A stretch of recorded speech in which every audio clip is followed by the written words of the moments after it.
نعيش بلا سماحة وانت عايزنا بحب. لو تضيق الأرض نسكن كالجل.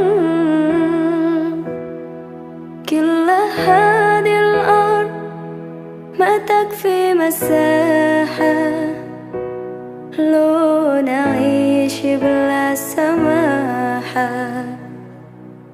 وانت عايزنا بحب.